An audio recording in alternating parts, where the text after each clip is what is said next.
Hi friends, welcome back to High Grade Online Academy. I'm NASEERA JAFAR. I'm here with the third semester Prose and Fiction Sri Narayan Guru Open University BA English. Okay, so guys, here I'm going to discuss Block 2, Unit 2, 3, 4 and 5. So keep watching. Nobel Acceptance Speech, Albert Camus. In this chapter, we can see Albert Camus, who won the Nobel Prize in 1957, who opens his address by expressing his gratitude to the Swedish Academy for honoring him with the Nobel Prize for Literature. As you know, he expresses surprise at being awarded the prize as he does not consider himself worthy of it. Okay, here we can see that Albert Camus starts by thanking everyone for the honor given to him, and he doubts whether he is worthy of the prize as the others are more talented than him. We can see that Albert Camus at the Swedish Academy is speaking about his gratitude. ആദ്യം തന്നെ Swedish അക്കാദമിയോട് തൻ്റെ നന്ദി രേഖപ്പെടുത്തുക അദ്ദേഹം ചെയ്യുന്നത് ഈ ഒരു Nobel prize four ലിറ്ററേച്ചറിന് താൻ ഡിസേർവിംഗ് ആണോ എന്നുള്ളൊരു സംശയം കൂടെ അദ്ദേഹം അവിടെ പറയുന്നുണ്ട്. Okay, and we can see that he feels privileged not because he was considered for the Nobel Prize, but because he can write at a time when even the greatest writers in Europe are silenced by governments and dictators in power and the people of his country, Algeria. അവിടെ നമ്മൾ ശ്രദ്ധിക്കേണ്ട ഒരു കാര്യം in 1957 Algeria was at a war with France four independence ആണ്. അപ്പോൾ ആ ഒരു സമയത്ത് ആൽബർട്ട് ക്യാമസ് പറയുക എന്താണെന്ന് വെച്ച് കഴിഞ്ഞാൽ അദ്ദേഹം പറയുകയാണ്, ഈ നോബൽ പ്രൈസ് സ്വീകരിച്ചതിലല്ല എനിക്ക് പ്രിവിലേജ് ഉള്ളത്. എന്താണ്, I can write at a time when even the greatest writers of യൂറോപ്പിലെ പ്രശസ്തമായിട്ടുള്ള റൈറ്റേഴ്സ് പോലും സൈലൻ്റായി ഒന്നും എഴുതാതെ, പ്രത്യേകിച്ചും ഗവൺമെൻറ്റിനെതിരെ അധികാരവർഗത്തിനെതിരെ ഒന്നും എഴുതാതെ സൈലൻ്റായിട്ടിരിക്കുന്ന സമയത്ത് എഴുതാൻ പറ്റിയതിലാണ് അദ്ദേഹത്തിൻ്റെ പ്രിവിലേജ് പറയുന്നത്. ഓക്കെ, അദ്ദേഹം പറയണത് he feels that those writers are silenced by the government and dictators in power. Camus says his idea of his art and the role of the writer supported him all through his life. Camus' viewpoints about art വളരെ important ആണ്.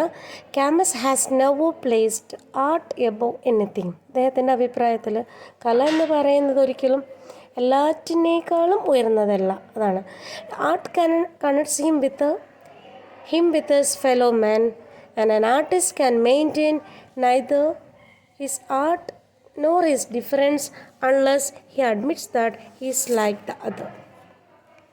For his literary work, we can see that Albert Camus has a strong viewpoints. അദ്ദേഹം പറയുകയാണെന്ന് artists should stay in a society that is ruled by the creator and not by the judge. The creator may be a common worker or an intellectual, that doesn't matter, but the artist should not side with someone who judge. ഒരിക്കലും ഒരു artist എന്ത് ചെയ്യാൻ പാടില്ല, he should be in the part of the society that is ruled by the creator. ആ creator ആരോ ആയിക്കോട്ടെ, ഒരു സാധാരണക്കാരനായിക്കോട്ടെ, അതല്ലാതെ ഇതൊക്കെ കൺട്രോൾ ചെയ്യുന്ന ഒരു ജഡ്ജിൻ്റെ ഭാഗത്തൊരിക്കലും ആർട്ടിസ്റ്റ് ഉണ്ടാവാൻ പാടില്ല. അതുപോലെ അദ്ദേഹം പറയുന്ന അടുത്ത പോയിൻ്റ് എന്താണ്, art connect him with the fellow men. An artist can neither maintain his art nor his difference unless he admit that he is like the others. Artist ഒരിക്കലും ഞാൻ മറ്റൊരാളിൽ നിന്ന് വ്യത്യസ്തനാണ് എന്നുള്ളൊരു ചിന്ത ഉണ്ടാവാൻ പാടില്ല. Is just like others. അതുപോലെ true artist scorn nothing, and he says that like the artist writer has duties too. അദ്ദേഹം പറയുകയാണ്, ഒരു റൈറ്ററിന് സമൂഹം വലിയ ഉത്തരവാദിത്തങ്ങൾ നൽകുന്നുണ്ട്. റോൾ ഓഫ് ദ റൈറ്റർ എന്താ പറയുന്നത്, he should not serve those who make history but serve those who suffer it. ഒരിക്കലും ഒരു ആർട്ടിസ്റ്റ് ചരിത്രം സൃഷ്ടിക്കുന്ന ആളുകൾക്ക് വേണ്ടി എഴുതാൻ പാടില്ല, അവരെ സെർവ് ചെയ്യാൻ പാടില്ല. he should write or he serve those who suffer it. ഈ ചരിത്രം സൃഷ്ടിക്കുന്ന ആളുകൾക്കിടയിൽ പെട്ട് അനുഭവിക്കുന്ന സഫർ ചെയ്യുന്ന ആളുകൾക്ക് വേണ്ടിയാണ്. അതായത് ഒരു ആർട്ടിസ്റ്റ് എപ്പോഴും സാധാരണക്കാരുണ്ട് വേദനകൾ അനുഭവിക്കുന്ന ആളുകൾക്ക് വേണ്ടി നിലകൊള്ളണമെന്നാണ് അദ്ദേഹം പറയുന്നത്. ആ ഒരു കാലഘട്ടത്തിലാണ് നമുക്കറിയാം റൈറ്റർ എഴുതിയ സമയത്ത് നമുക്കറിയാം എപ്പോഴും ആ ഒരു സമയത്തുണ്ടായിരുന്ന അൾജീരിയ ഫ്രാൻസ് വാർ, ഇൻഡിപെൻഡൻസിന് വേണ്ടി ഉണ്ടായിരുന്ന വാർ, പ്രത്യേകിച്ചും ആൽബർട്ട് ക്യാമസിൻ്റെ generation has witnessed the world war, Hitler's regime, concentration camps and the Spanish civil war and is now living in a world threatened by nuclear destruction. അപ്പോൾ അത്രത്തോളം ട്രോമാസ് അനുഭവിച്ചൊരു ജനറേഷനാണ് ആൽബർട്ട് ക്യാമസിൻ്റെ. അദ്ദേഹം പറയുക അതുകൊണ്ടാണ് ആ ഒരു കാലഘട്ടത്തിൽ അവിടെ ഉണ്ടായിരുന്ന ഗ്രേറ്റ് റൈറ്റേഴ്സ് പോലും ഗവൺമെൻറ്റിനെതിരെ, ഡിക്റ്റേറ്റർഷിപ്പിനെതിരെ ഒരു വാക്ക് പോലും സംസാരിച്ചിട്ടില്ല. അതുകൊണ്ട് തന്നെ ഈ Nobel acceptance, Nobel award, Nobel prize കിട്ടുക എന്നതിൽ ഉപരി ഈ ഫീൽ പ്രസ്റ്റീജ് ഓർ ഈ feel privileged about the time he write something. അദ്ദേഹം പറയണത് the writer should be the mouthpiece of the silenced unknown prisoners. ഒരു ഇമ്പോർട്ടൻ്റ് പോയിൻ്റാണ്. Writer should be the mouthpiece. ആരെ മൗത്ത് പീസ് ആയിരിക്കണം writer? ഒരിക്കലും അധികാരവർഗത്തിൻ്റെ mouthpiece അല്ല. Silenced unknown prisoners ആണ് അല്ലേ? വോയിസ്ലെസ് ആയിട്ടുള്ള ആളുകളുടെ വോയിസ് ആയിരിക്കണം ഒരു റൈറ്റർ എല്ലായ്പ്പോഴും. The writer should be service to the truth and liberty. അദ്ദേഹം പറയണം ഒരു റൈറ്റർ എപ്പോഴും ട്രൂത്ത്, അതേപോലെ സർവീസ്, ലിബർട്ടി, സ്വാതന്ത്ര്യം, സത്യം, ഇതൊക്കെയാണ് ഇങ്ങനത്തെ കാര്യങ്ങളുടെ മാനുഷിക മൂല്യങ്ങളുടെ സർവീസിലായിരിക്കണം. The truth is mysterious, elusive and always to be conquered. നമുക്കറിയാം സത്യം എന്ന് പറയുന്നത് മിസ്റ്റീരിയസ് ആണ് അല്ലേ? അതേപോലെ ഇലൂസീവ് ആണ്. And it has to be conquered. അത് നമ്മൾ കീഴടക്കണം, നമ്മളതിനെ കീഴടക്കേണ്ടിയിരിക്കും. And liberty is dangerous and hard to live with it and it is elating ആണ്. അദ്ദേഹം പറയണത് the writer should refuse to lie and show resistance to oppression. Writer എപ്പോഴും എന്തിന് റെഫ്യൂസ് ചെയ്യണം? കളവിന് റെഫ്യൂസ് ചെയ്യണം. അതേപോലെ ഈ ഷോ റെസിസ്റ്റൻസ് ടു ഒപ്രേഷൻ, അടിച്ചമർത്തലുകൾക്ക് അല്ലെ, സമൂഹത്തിൽ മാർജിനലൈസ് ചെയ്യപ്പെട്ട ആളുകൾക്ക് വേണ്ടി ശബ്ദം ഉയർത്തണം. ശബ്ദമില്ലാത്തവർക്ക് വേണ്ടി ശബ്ദം ഉയർത്തുമ്പോഴാണ് ഒരു റൈറ്റർ അദ്ദേഹത്തിൻ്റെ റൈറ്റിംഗ് അതിൽ ഡൊമൈൻ ചെയ്യപ്പെടുന്നത്. ആൻഡ് വി കനോട്ട് അദ്ദേഹം പറയുകയാണ് I cannot expect optimism from my generation. കാരണം എന്താ, എൻ്റെ ജനറേഷൻ ഒരുപാട് ട്രോമാസിലൂടെ കടന്നു പോയവരാണ്. എങ്കിലും ക്യാമസ് പറയുകയാണെന്ത്, we people or the writer should do something for the society. Okay, an artist has a lots of opinions or lots of responsibilities. According to him, the artist has to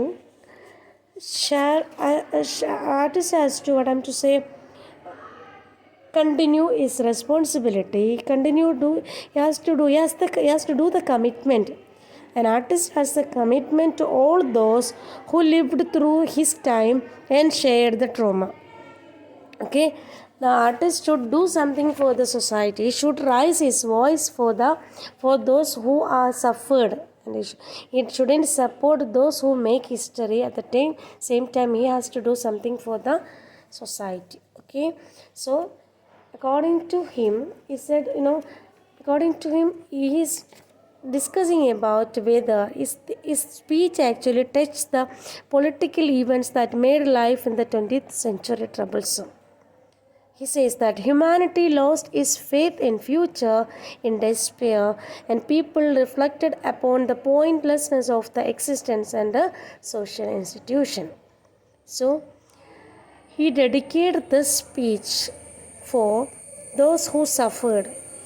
Okay, that's all about this Albert Camus speech, and especially Nobel acceptance speech. Thank you.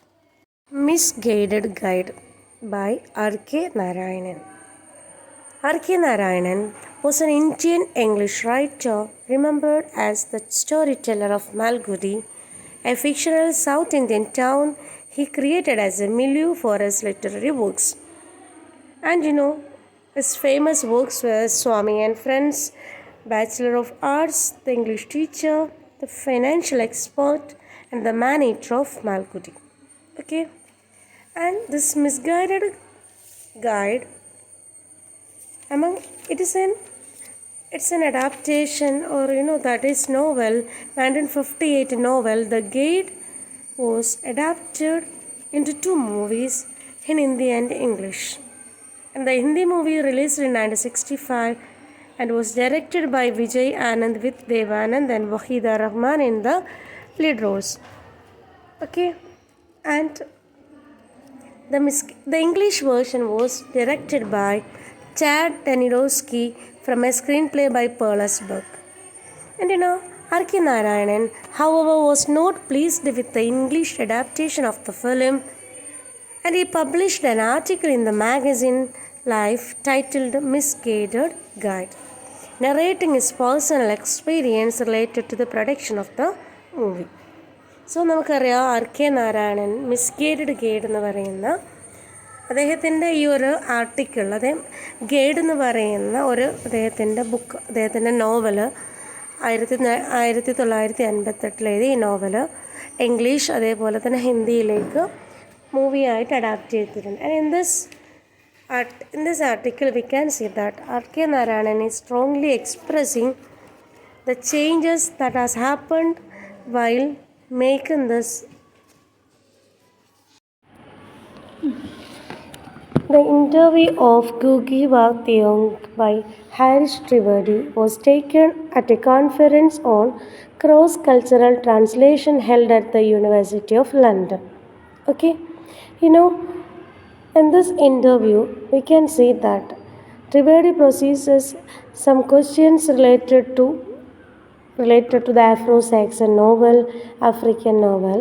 And here we can see that Harris Trivedi addressed Ngugi wa Thiong'o as the most radical third world post-colonial writer in English and praises him for his decolonization effort.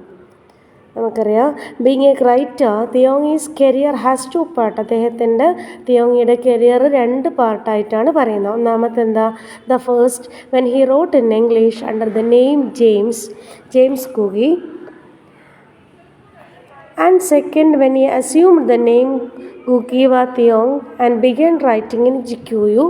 നമുക്കിവിടെ പറയുന്നത് എന്താണെന്ന് വെച്ച് കഴിഞ്ഞാൽ, post colonial വേൾഡിൽ ഒരു English ലാംഗ്വേജിൽ അദ്ദേഹം എഴുതുമ്പം അദ്ദേഹം യൂസ് ചെയ്തത് ജെയിംസ് ഗോങ്ങി എന്നുള്ള പേരിലായിരുന്നു. പിന്നീട് അദ്ദേഹം തൻ്റെ മാതൃഭാഷയായ കൊറിയൻ ജിക്കുയു ലാംഗ്വേജിൽ എഴുതുമ്പോഴാണ് അദ്ദേഹത്തിൻ്റെ പേര് പോലും മാറ്റാണ് Ngugi wa Thiong'o എന്ന പേരിൽ അറിയപ്പെടുക ചെയ്യുന്നത്. അതുകൊണ്ട് തന്നെ Thiong'o himself has called the novel of the former period as the Afro-Saxon novel. അതായത് ഇംഗ്ലീഷ് ലാംഗ്വേജിൽ എഴുതിയത്, ജെയിംസ് എന്ന പേരിൽ ഇംഗ്ലീഷ് ലാംഗ്വേജിൽ എഴുതിയതിന് ആഫ്രോ-സാക്സൺ നോവൽ എന്നും, Trivedi asked him to talk about the and the later as African novel. അല്ലേ, ജിക്കുയു ലാംഗ്വേജിൽ എഴുതിയതിന് ആഫ്രിക്കൻ നോവൽ എന്നുമാണ് അദ്ദേഹം അറിയപ്പെടുന്നത്. Okay, Trivedi asked him to talk about the role of language, bilingualism and translation in Thiong's campaign against neo-colonization in the course of changing his name and language. ഈ ഇൻ്റർവ്യൂവിൽ ഹാരിസ് ട്രിവേഡി എന്ന് പറയുന്ന international ആയിട്ടുള്ള അദ്ദേഹം internationally acclaimed ഇൻ്റർവ്യൂവറാണ്, ലെക്ചറാണ്. അദ്ദേഹം നമ്മുടെ Ngugi wa Thiong'o Kenyan റൈറ്ററായ അദ്ദേഹത്തിനോട് ചോദിക്കുകയാണ് എന്ത് റോൾ ഓഫ് ലാംഗ്വേജ്. അതേപോലെ തന്നെ നമുക്കറിയാം, ഒരു പ്രത്യേകിച്ചൊരു ഫേസ് ആയപ്പോൾ അദ്ദേഹം ലാംഗ്വേജ് മാറ്റി സ്വന്തം മാതൃഭാഷയിലേക്ക് തിരിയാണ്. അപ്പം റോൾ ഓഫ് ലാംഗ്വേജ്, അതേപോലെ bilingualism and translation in Thiong'o's works. Okay, അപ്പോൾ ആ ഒരു ഇൻ്റർവ്യൂവിൽ നമുക്കറിയാം അദ്ദേഹത്തിൻ്റെ പേരിനൊരു പ്രത്യേകത തന്നെ നോക്കുക. എന്താണ്, Thiong'o's recognise a similar replay, അദ്ദേഹത്തിൻ്റെ ഒരു ഐഡൻറ്റിറ്റിയാണ്. ഇംഗ്ലീഷിൽ എഴുതുമ്പോൾ അദ്ദേഹം നോക്കുക, under his baptism a name James. അല്ലേ, നമുക്കറിയാം ബാപ്റ്റിസം മീൻസ് എന്താണ്, ക്രിസ്ത്യൻസ് അവർ പള്ളിയിൽ പേര് സ്വീകരിക്കുന്ന കുർബാന കൈക്കൊണ്ടിട്ട് ആ ഒരു പേരായിരുന്നു James. Okay, he got his name when he was Christian during primary school but later realised that this name had some colonial undertones. അപ്പോൾ അദ്ദേഹത്തിന് മനസ്സിലാവാണ് ഈ ഒരു പേരിന് പോലും ഒരു കൊളോണിയൽ ഒരു അണ്ടർടോൺ ഉണ്ട്. അതുകൊണ്ട് തന്നെ the African slaves were renamed after the American master following the trade and naming system was followed in the colonist. അപ്പോൾ ആ ഒരു കാലഘട്ടത്തിൽ ആഫ്രിക്കൻ സ്ലേവ്സിന് അമേരിക്കൻസ്, അതായത് മാസ്റ്റേഴ്സ്, അവരുടെ പേരുകൾ മാറ്റുന്ന ഒരു സിസ്റ്റം ഉണ്ടായിരുന്നു. All such names were biblical and most importantly they were English. അങ്ങനെ അവരിടുന്ന പേരുകളൊക്കെ ബിബ്ലിക്കലാണ്, അതേസമയം അത് ഇംഗ്ലീഷിലുമായിരുന്നു. അതുകൊണ്ട് തന്നെ when Thiong'o recognise this as a symbolic replacement of identity. അപ്പോൾ വെൻ തിയോങ്ങിന് മനസ്സിലാവുകയാണെങ്കിൽ ഈ ഒരു പേര് മാറ്റം തൻ്റെ ഐഡൻറ്റിറ്റിക്കൊരു പ്രശ്നമാണ്, ആഫ്രിക്കൻ ഒറിജിനെ ഇവർ മാറ്റിവെക്കുക എന്നുള്ളൊരു കൺസെപ്റ്റ് മനസ്സിലായി. അപ്പം he rejected the name James and embraced his African birth name Ngugi wa Thiong, which Ngugi means son of Thiong and Ngugi means hard work ആണ്. ഓക്കെ അപ്പോൾ ആ ഒരു പേരിലേക്ക് അദ്ദേഹത്തിൻ്റെ മാറ്റം ചോദിക്കുന്നുണ്ട്. പിന്നെ ത്രിവേദി കുറേ ക്വസ്റ്റ്യൻസ് അദ്ദേഹത്തിനോട് ചോദിക്കുന്നുണ്ട്. അപ്പം ഈ the interview of the Kenyan writer Ngugi wa Thiong by Harish ത്രിവേദിയാണ് ഈ ഒരു ചാപ്റ്ററിൽ നമുക്ക് പറയാനുള്ളത്.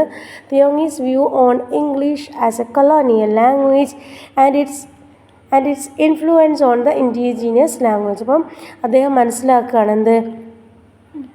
മനസ്സിലാക്കുകയാണ് ഇംഗ്ലീഷ് എന്ന് പറയുന്ന കൊളോണിയൽ ലാംഗ്വേജ് എങ്ങനെയാണ് സ്വന്തം നാടായ കെനിയയിൽ ആഫ്രിക്കയിൽ എങ്ങനെയാണത്, ഹൗ ദേ ട്രീറ്റ് ആഫ്രിക്കൻസ് അപ്പോൾ ആ ഒരു ലാംഗ്വേജിന് പോലും കൊളോണിയൽ പവർ ഉണ്ടെന്ന് മനസ്സിലാക്കിയിട്ട് അദ്ദേഹം തൻ്റെ എഴുത്തിൻ്റെ രീതി മാറ്റുകയാണ്. Thiong'o changed his baptismal name James when he realised that it's an English name and the name fails embed his identity in it.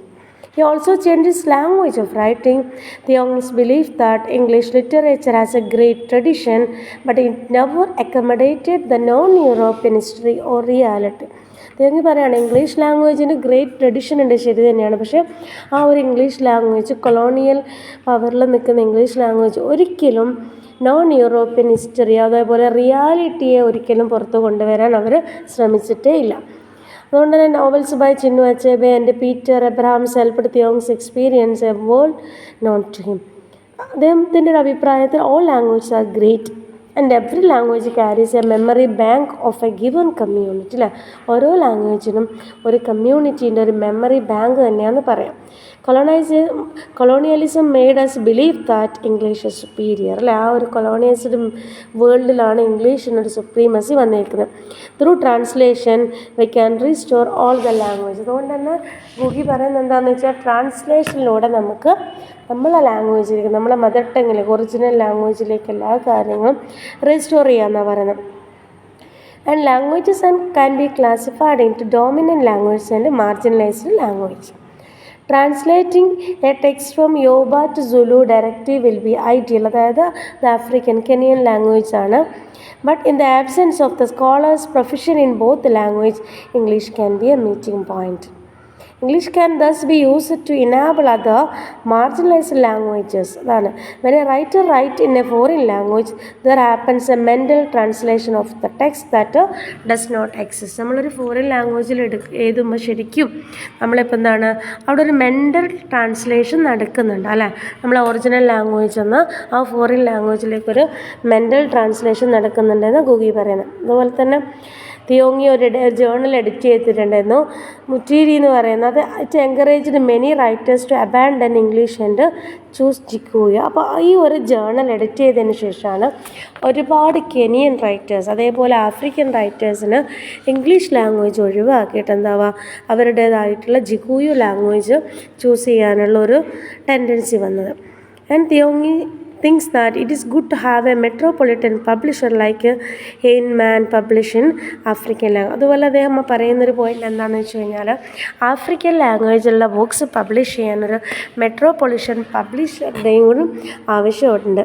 And as a man underwent exile he thinks that is a transported man. അദ്ദേഹത്തിൻ്റെ ഒരു political കുറേ reason കാരണം അദ്ദേഹത്തിന് എന്താണ് language മാറ്റി, അങ്ങനെ കുറേ reason കാരണം അദ്ദേഹത്തിന് സ്വന്തം നാട്ടിൽ നിന്ന് എക്സൈൽ ചെയ്യേണ്ടത്, അതായത് വേറെ നാട്ടിലേക്ക് ഒളിച്ചോടേണ്ടില്ല, കുടിയേറി പാർക്കേണ്ട ഒരു ആവശ്യം വന്നിട്ടുണ്ട്. അതുകൊണ്ട് തന്നെ അദ്ദേഹം തിങ്സ് ചെയ്യുന്നതാണ് is a transported man. And while in exile he got deprived of access to his culture and location that could inspired him. അല്ലേ, ആ ഒരു എക്സൈൽ അജ്ഞാതവാസത്തിലിരിക്കുമ്പോൾ അദ്ദേഹത്തിന് മനസ്സിലാകുന്ന തൻ്റെ കൾച്ചർ, തൻ്റെ ട്രഡിഷൻ തനിക്ക് എത്രത്തോളം മിസ് ചെയ്യുന്നുണ്ട്, തൻ്റെ വളർച്ചയ്ക്ക് ഉതകുന്ന രീതിയിലുള്ള ആ ഒരു കൾച്ചറൽ മിസ്സിങ് അദ്ദേഹത്തിന് നന്നായിട്ട് മനസ്സിലാക്കുന്നുണ്ട്. അതേപോലെ തന്നെ അദ്ദേഹത്തിന് എവറി ഫിനോമിനൽ ലൈക്ക് ഗ്ലോബലൈസേഷൻ അതിൻ്റെ ഒക്കെ മെറിറ്റ്സും ഡിമെറിറ്റ്സും ഈ ഇൻ്റർവ്യൂവിലൂടെ അദ്ദേഹം പറയുന്നുണ്ട്. അങ്ങനെ ഈ ഹാരിസ് ത്രിവേദി അതുപോലെ തന്നെ നമ്മളെ കെനിയൻ റൈറ്റർ ജിക്കുയു ലാംഗ്വേജിൽ അദ്ദേഹവുമായി തമ്മിലുള്ള ഈ ഇൻ്റർവ്യൂവിൽ പ്രധാനപ്പെട്ട ഈ ബൈലിംഗ്വലിസം അതുപോലെ ചേഞ്ച് ഇൻ ലാംഗ്വേജ് കൊളോണിയലിസം അതിൻ്റെ ഇമ്പാക്റ്റ് ഇൻ ലാംഗ്വേജ് തുടങ്ങിയ കാര്യങ്ങളാണ് വിശദമാക്കുന്നത്. Thank you. Why I Want a Wife, Judy. Why I Want a Wife is a essay written by Judy Brady.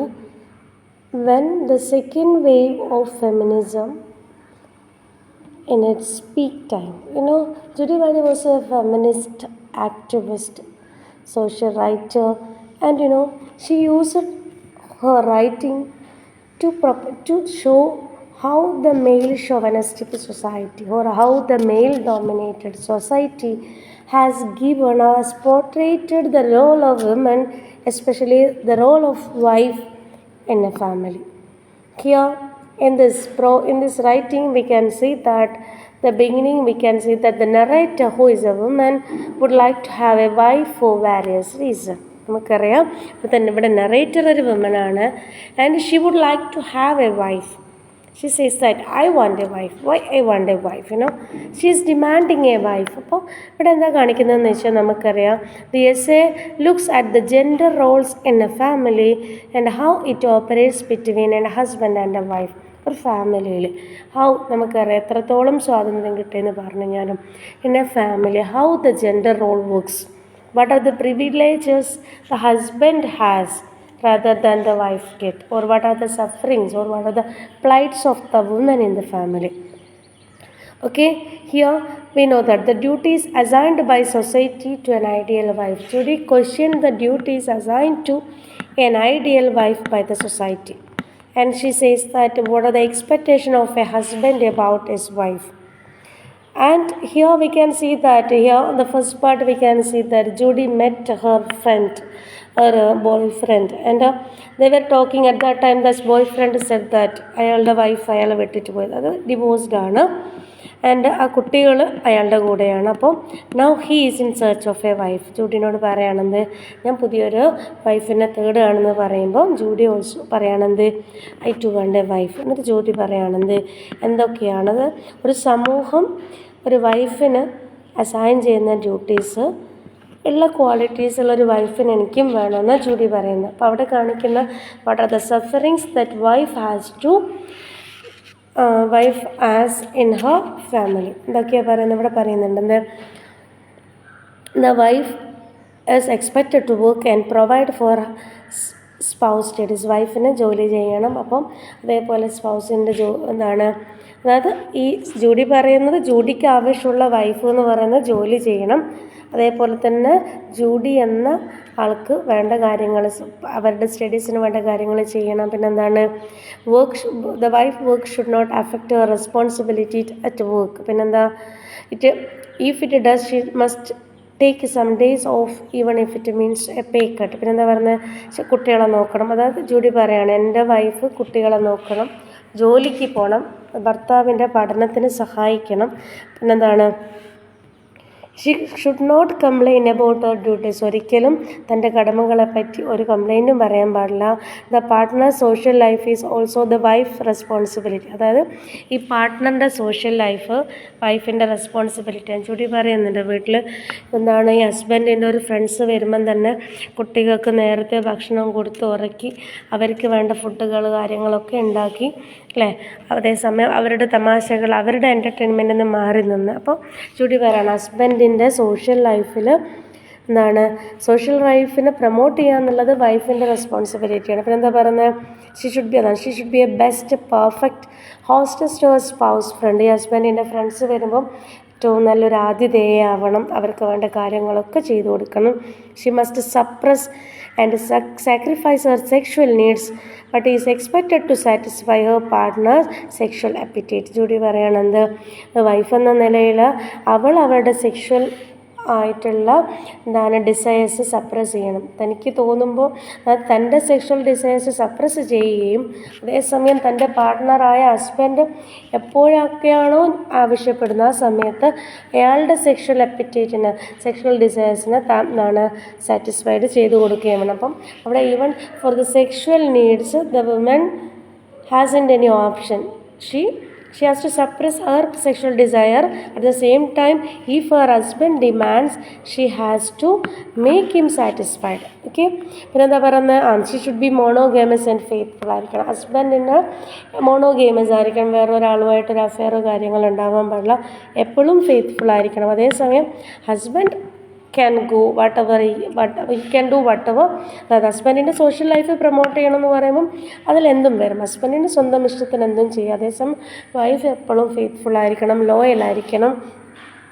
അഥവാ in case of A divorce, ഇനി ഇവരെ divorce ആവുകയാണെങ്കിൽ Xi must take the children with Har. ഈ വൈഫിൻ്റെ റെസ്പോൺസിബിലിറ്റിയാണെന്ത്, കുട്ടികളെ നോക്കൽ, കുട്ടികളെ കൂടെ കൊണ്ടുപോകൽ വൈഫിൻ്റെ റെസ്പോൺസിബിലിറ്റിയാണ്. അതേപോലെ ഈ after the studies when the partner gets a job the wife should resign from the job to get completely involved in the matters of the family. ഈ പാർട്ട്ണർക്ക് ഒരു ജോബ് കിട്ടിക്കഴിഞ്ഞാൽ ഈ വൈഫ് എന്ത് ചെയ്യണം, ചെയ്യുന്ന ജോലി റിസൈൻ ചെയ്തിട്ട് ഫാമിലി എന്ന് പറയുന്ന സർക്കിളിൽ ഒതുങ്ങണം. And you know that the essay ends with a rhetorical question that make fun of the privileges enjoyed by husband. എന്താണ് എന്നിട്ട് പറഞ്ഞ എസ്സേ അവസാനിക്കുന്നൊരു വലിയൊരു ക്വസ്റ്റ്യനാണ്, ഇവരുടെ എന്താണ് റെട്ടറിക്കൽ ക്വസ്റ്റ്യനാണ്. റെട്ടറിക്കൽ ക്വസ്റ്റ്യൻ എന്ന് പറഞ്ഞാൽ that does not demand an answer ആണ് അല്ലേ. എന്താ ക്വസ്റ്റ്യൻ നോക്കിക്കോ, my God who wouldn't want a wife അല്ലേ. ദൈവമേ, ഇങ്ങനെയാണെങ്കിൽ ആർക്കാണ് ഒരു ഭാര്യനെ ആവശ്യമില്ലാത്തവരെ. ഇത്രയും റെസ്പോൺസിബിലിറ്റീസ് ഒരു വൈഫ് ചെയ്യുന്നുണ്ട്, പക്ഷെ അതൊരിക്കലും മറ്റൊരാൾ നോട്ടീസബിൾ അല്ല. അപ്പോൾ ഇവർ പറയുകയാണ്, അങ്ങനെയാണെങ്കിൽ ഒരു ലേഡി ആയിട്ടുള്ള ജൂഡി ബ്രേഡി പറയണം, എനിക്കും വേണം ഇതുപോലത്തെ ഒരു വൈഫ്. ദൈവമേ, ഇങ്ങനത്തെ ഒരു വൈഫിന് ആർക്കാ ഇഷ്ടമല്ലാത്തതെന്നും പറഞ്ഞിട്ടാണ് ഈ ഒരു എക്സ്ട്രാക്റ്റ് അവസാനിപ്പിക്കുന്നത്.